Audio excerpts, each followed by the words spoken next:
ಕಾಳೇನಹಳ್ಳಿ ಮಠಕ್ಕೆ ಮುಖ್ಯಮಂತ್ರಿ ಯಡಿಯೂರಪ್ಪನವರು ಭೇಟಿ ಕೊಟ್ಟರು. ಸಿಎಂ ಬಿಎಸ್ವೈ ಪರ ಬೆಕ್ಕಿನ ಕಲ್ಮಠ ಸ್ವಾಮೀಜಿಗಳು ಬ್ಯಾಟಿಂಗ್ ಮಾಡ್ತಿದ್ದಾರೆ. ನಾಯಕತ್ವ ಬದಲಾವಣೆಗೆ ಸ್ವಾಮೀಜಿಗಳ ವಿರೋಧ. Breaking news.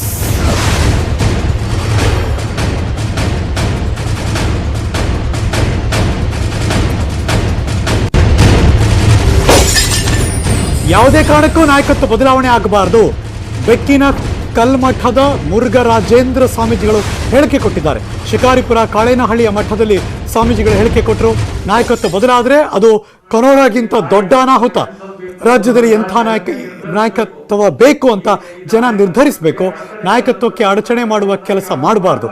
ಕೋವಿಡ್ ಮಹಾಮಾರಿಯನ್ನು ಬಿಎಸ್ವೈ ಎದುರಿಸ್ತಾ ಇದ್ದಾರೆ. ಏಕಾಂಗಿಯಾಗಿ ಹೋರಾಟ ಮಾಡಿದವರು ಅವರು. ಒಬ್ಬರೇ ಮುಂದೆಯೂ ಕೂಡ ಸಾಕಷ್ಟು ಕೆಲಸಗಳು ಅವರಿಂದ ಆಗಬೇಕು. ಬೆಕ್ಕಿನ ಕಲ್ಮಠದ ಮುರುಘರಾಜೇಂದ್ರ ಸ್ವಾಮೀಜಿಗಳ ಹೇಳಿಕೆ. ಇವತ್ತು ಕರ್ನಾಟಕಕ್ಕೆ ನಾಯಕತ್ವ ಎಂಥದ್ದು ಬೇಕು ಅನ್ನೋದನ್ನ ಜನತೆ ನಿರ್ಧರಿಸಬೇಕು. ಈ ನಾಯಕತ್ವಕ್ಕೆ ಅಡೆತಡೆಗಳನ್ನು ತರುವಂತಹ ಕಾರ್ಯವನ್ನ ಯಾರು ಮಾಡಬಾರದು. ಅದೇನಾದ್ರು ಮಾಡಿದ್ರೆ ತಮ್ಮ ತಲೆಗೆ ತಾವೇ ಕಲ್ಲು ಹಾಕೊಂಡಾಗ್ಲಿ, ನಮ್ಮ ಕಾಲ ಮೇಲೆ ನಾವೇ ಕಲ್ಲು ಹಾಕೊಂಡಾಗ್ಲಿ. ಆದ್ರಿಂದ ಇವತ್ತು ಸನ್ನಿವೇಶ ಹೇಗಿದೆ ನೋಡಿ. ಮೊದಲು ಅಧಿಕಾರ ವಹಿಸಿಕೊಂಡ ಕೂಡಲೇ ಪ್ರವಾಹ ಬಂತು.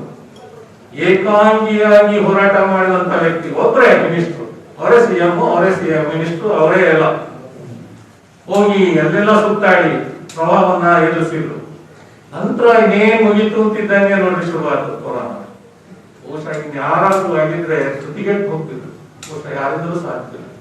ಹಾಗಾಗಿ ಈ ಕೋವಿಡ್ ಅನ್ನುವಂತ ಮಹಾಮಾರಿಯನ್ನ ಅವರು ಎಷ್ಟು ಸಮರ್ಥ ರೀತಿಯಿಂದ ಎದುರಿಸ್ತಾ ಇದ್ದಾರೆ. ಇದನ್ನೆಲ್ಲವನ್ನು ಕೂಡ ಜನತೆ ಗಮನಿಸಬೇಕು. ಸಂಬಂಧಪಟ್ಟವರು ಎಲ್ಲರೂ ಕೂಡ ಗಮನಿಸಬೇಕು. ಅದಕ್ಕೆ ನಾವು ಹೇಳೋದು, ಈ ಸಂದರ್ಭದಲ್ಲಿ ನಾಯಕತ್ವದ ಬದಲಾವಣೆ ಎನ್ನುವಂತಹ ಮಾತನ್ನು ಯಾರು ಕೂಡ ಹೇಳಬಾರದು. ಅದರಿಂದ ದೆಹಲಿಗೆ ಹೋಗೋ ಕಾಯಿಲೆಗೆ ಮದ್ದು ಗೊತ್ತಿಲ್ಲ. ಇದಕ್ಕೆಲ್ಲ ಹೈಕಮಾಂಡ್ ಅಂಕಿತ ಹಾಕಬೇಕು ಅಂತ ಸಚಿವ ವಿ ಸೋಮಣ್ಣ ಹೇಳಿಕೆ ಕೊಟ್ಟಿದ್ದಾರೆ. ನಾಯಕತ್ವ ಬದಲಾವಣೆ ಚರ್ಚೆ ಹೊತ್ತಲ್ಲೇ ಸಚಿವ ಸೋಮಣ್ಣನವರು ಇವತ್ತು ಮೈಸೂರಿನ ಸುತ್ತೂರು ಶಾಖಾ ಮಠಕ್ಕೆ ಭೇಟಿ ಕೊಟ್ಟರು. ಶ್ರೀಗಳನ್ನು ಭೇಟಿ ಮಾಡಿದ್ರು. ಪ್ರಸಕ್ತ ರಾಜಕೀಯ ವಿದ್ಯಮಾನಗಳ ಬಗ್ಗೆ ಚರ್ಚೆ ನಡೀತು ಅನ್ನೋ ಮಾತುಗಳು ಕೇಳಿ ಬಂದಿದೆ. ಈ ವೇಳೆ ಪ್ರತಿಕ್ರಿಯೆ ಕೊಟ್ಟರು ಸಚಿವರಾದ ಸೋಮಣ್ಣನವರು. ದೆಹಲಿಗೆ ಹೋದವರ ಬಗ್ಗೆ ಮಾಹಿತಿ ಇಲ್ಲ. ಕೊರೋನಾ ನಿಯಂತ್ರಣ ಮಾಡಬೇಕಾದಂಥ ಟೈಮ್ನಲ್ಲಿ ಇಂಥ ಬೆಳವಣಿಗೆಗಳು ಸರಿಯಲ್ಲ. ಸಿಎಂ ಯಡಿಯೂರಪ್ಪನವರ ಪ್ರತಿ ಜಿಲ್ಲೆ ತಿರುಗ್ತಾ ಇದ್ದಾರೆ.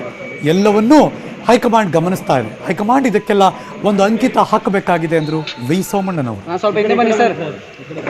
ನೋಡಿ, ನಮ್ಮ ಆದ್ಯತೆ ಕೋವಿಡ್. ಈಗಾಗಲೇ ನಮ್ಮ ರಾಷ್ಟ್ರೀಯ ನಾಯಕರುಗಳು, ನಮ್ಮ ಉಸ್ತುವಾರಿಗಳು ಹೇಳಿದ್ದಾರೆ. ನಮ್ಮ ಆದ್ಯತೆ ಏನಿದ್ರು ಸಂಕಷ್ಟದಲ್ಲಿರ್ತಕ್ಕಂಥ ಜನರಿಗೋಸ್ಕರವಾಗಿ ಮುಖ್ಯಮಂತ್ರಿಗಳು ಜಿಲ್ಲೆಯನ್ನು ಸುತ್ತಾಡ್ತಾ ಇದ್ದಾರೆ. ಯಾರು ತಮ್ಮ ಕರ್ತವ್ಯ ನಿರ್ವಹಣೆಯನ್ನು ಯಾವ ರೀತಿ ಮಾಡಬೇಕು ಅನ್ನೋದನ್ನು ಅವರು ಅರ್ಥ ಮಾಡ್ಕೋಬೇಕು. ಪ್ರತಿಯೊಂದನ್ನು ಕೂಡ ಹೈಕಮಾಂಡು ಸೂಕ್ಷ್ಮವಾಗಿ ನೋಡ್ತಾ ಇದೆ. ತಕ್ಷಣವೇ ಹೈಕಮಾಂಡ್ ಇದಕ್ಕೆ ಒಂದು ಅಂಕಿತವನ್ನು ಹಾಕಬೇಕು ಅನ್ನೋದು ನನ್ನ ಅನುಭವದ ಮಾತು.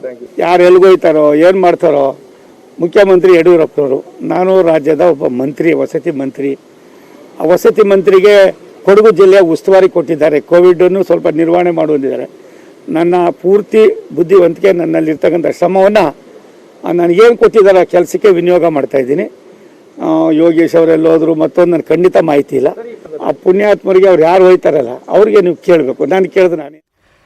ಶಾಸಕ ಅರವಿಂದ್ ಬೆಲ್ಲದವರು ದೆಹಲಿಗೆ ಹೋದ್ರು.